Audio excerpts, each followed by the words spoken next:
rezim ini begitu.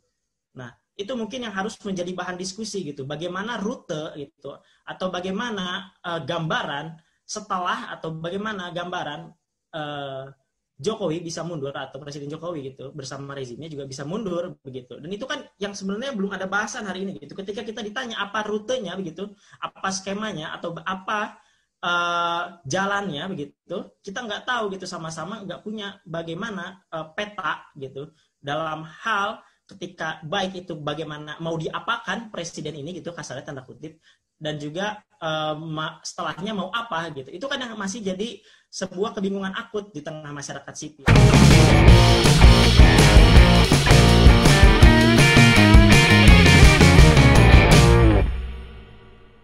Ya, jumpa lagi dengan saya Yusuf Muhammad. Pernah dengar tidak ada demo tapi demonya mangkrak? Ya, jadi bukan hanya proyek pembangunan saja yang selama ini dikenal bisa mangkrak, tetapi demo ini juga bisa mangkrak. Nah, cuplikan video tadi ini adalah statement dari Del Pedro Marhain. Ya, saya sendiri sebenarnya tidak tahu dan tidak kenal juga siapa Del Pedro Marhain ini. Tapi yang jelas, dia ini sempat mengaku dari organisasi Blok Politik Pelajar. Dalam diskusi secara daring tersebut, kalau diperhatikan ya, sepertinya Del Pedro ini tampak sedang kebingungan mencari cara atau mencari rumus untuk bagaimana bisa melengsarkan Presiden Jokowi saat ini. Nah, lucunya, si Del Pedro ini ngomong begitu di hadapan Fadlizon, Refli Harun, dan Rizal Ramli. Yang mana sama-sama kita tahu bahwasanya mereka semua ini kan adalah barisan sakit hati. Refli Harun ini sakit hati karena dipecat dari BUMN. Sedangkan Rizal Ramli ini sakit hati karena dipecat dari Menteri Jokowi. Dan Fadlizon ini sakit hati karena Prabowo, ketua umumnya, ini selama 2 kali pilpres, tapi kalah terus dengan Pak Jokowi. Nah, bahkan sekarang ini menjadi menterinya Pak Jokowi. Nah, balik lagi ke soal demo mangkrak. Jadi ceritanya begini, sebelum tanggal 24 Juli kemarin, ya kan, ramai ini diberitakan ada informasi melalui grup-grup WA, katanya akan ada rencana aksi demo berjilid-jilid di banyak daerah di Indonesia, khususnya ya di Jakarta. Demo rencananya ini akan dimulai pada tanggal 24 Juli, mengusung tema tentang Jokowi Endgame. Nah, dari rencana aksi demo itu, ada yang mau mengompori para pelajar, termasuk anak-anak STM. Supaya apa? Supaya mereka ini mau ikut demo turun ke jalan. Mereka ini diajak untuk menolak adanya kebijakan pemberlakuan pembatasan kegiatan masyarakat atau PPKM. Yang memang saat ini masih diperpanjang hingga 2 Agustus 2021. Tapi seperti biasa, dari pengalaman sebelum-sebelumnya, apapun tema demonya, ya ujung-ujungnya tetap saja turunkan Jokowi, lengserkan Jokowi. Ya begitu terus. Nah, modus seperti itu kan sudah sejak lama digunakan oleh kelompok-kelompok mereka. Tapi ya begitu, sampai sekarang ini presidennya masih saja tetap Presiden Jokowi. Ya, tapi melihat tingkah mereka ini memang kadang suka bikin lucu. Ya sekaligus kasihan juga sih sebenarnya. Lagi mana tidak kasihan ya kan? Demonya sebelum dimulai, tapi sudah keburu mangkrak duluan bos. Ya tapi mungkin ada yang tanya, kok bisa mangkrak kenapa? Ya gimana tidak mangkrak? Lawang dana logistiknya ini dibawa kabur sama korlapnya bos. Ya jujur saja ya, melihat kejadian ini, saya kok jadi ingat yang namanya proyek Hambalang. Ya tahu kan, Candi Hambalang, bangunan prasejarah yang menjadi warisan Partai Demokrat saat ini, yang dikenang oleh masyarakat Indonesia sampai detik ini.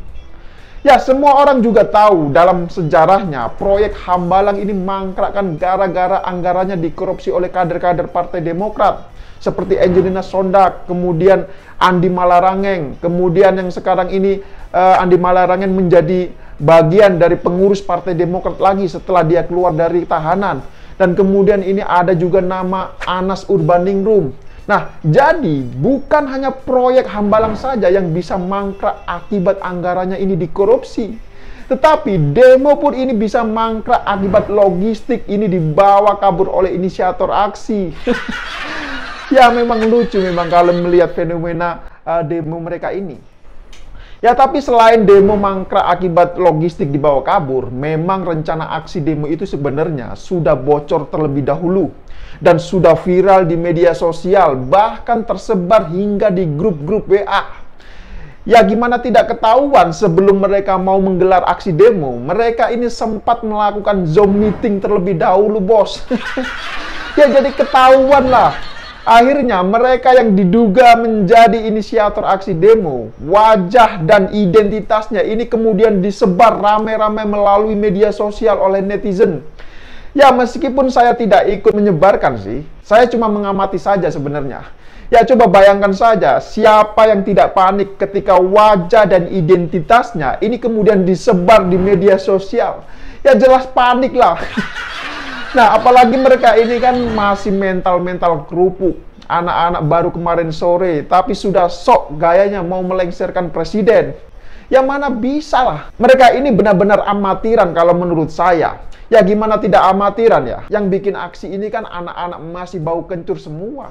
Banyak yang masih pelajar setelah rencana aksi demo mereka ini bocor. Mereka yang mau ikut demo jadinya kebingungan. Ini jadi mau ikut demo atau tidak? Akhirnya sebagian yang masih nekat ikut aksi, yang mereka ini pada keleleran di jalanan karena tidak ada yang mengkoordinir aksi di lapangan. Nah, ada tuh 6 orang yang sempat diamankan oleh aparat kepolisian. Selain itu, ada juga 2 provokator aksi demo.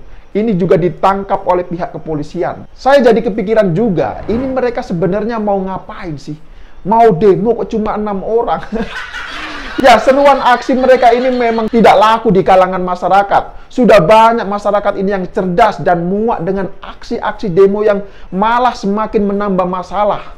Apalagi di tengah situasi pandemi seperti saat ini. Ya, masyarakat ini sebenarnya sudah banyak yang muak.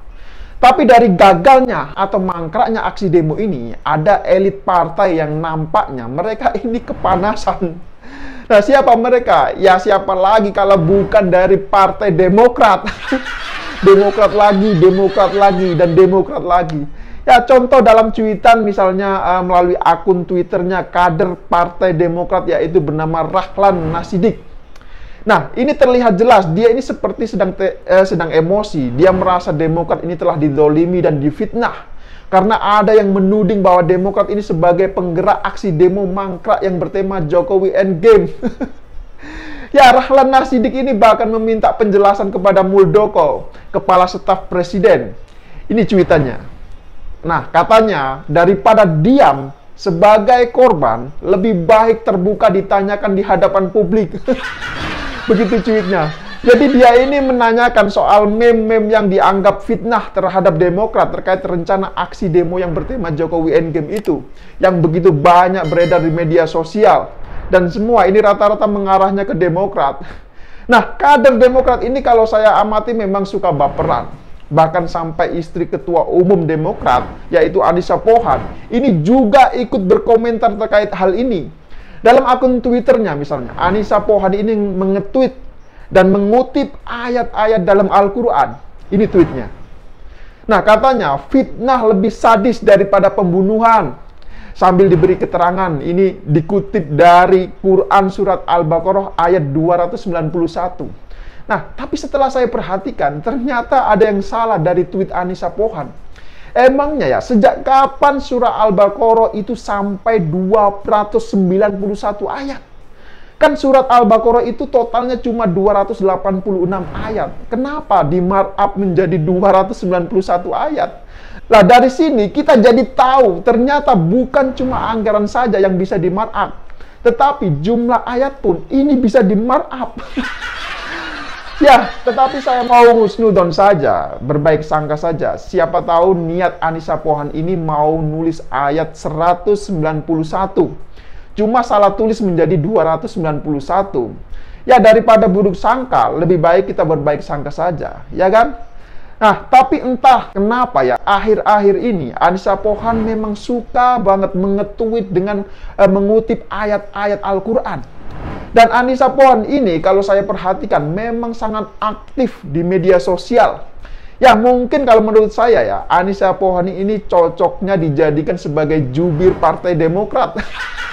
Ya serius ini. Jadi biar setiap kalau ada persoalan apa gitu ya, yang menyangkut terkait Partai Demokrat, itu bisa langsung dijawab oleh Anissa Pohan. Tapi itu cuma sekedar saran saja. Kalau tidak diikuti, kalau tidak mau ya tidak apa-apa juga. Namanya juga cuma saran, ya kan? Nah, jadi gimana? Apakah kalian yang menonton channel 2045 TV ini setuju dengan usulan saya? Ya silakan berikan komentar di bawah. Ya, saya kira demikian opini singkat Okedum kali ini. Terima kasih sudah menonton. Jangan lupa untuk terus jaga NKRI. Ya, begitulah saya kira. Sampai jumpa di acara Okedum selanjutnya.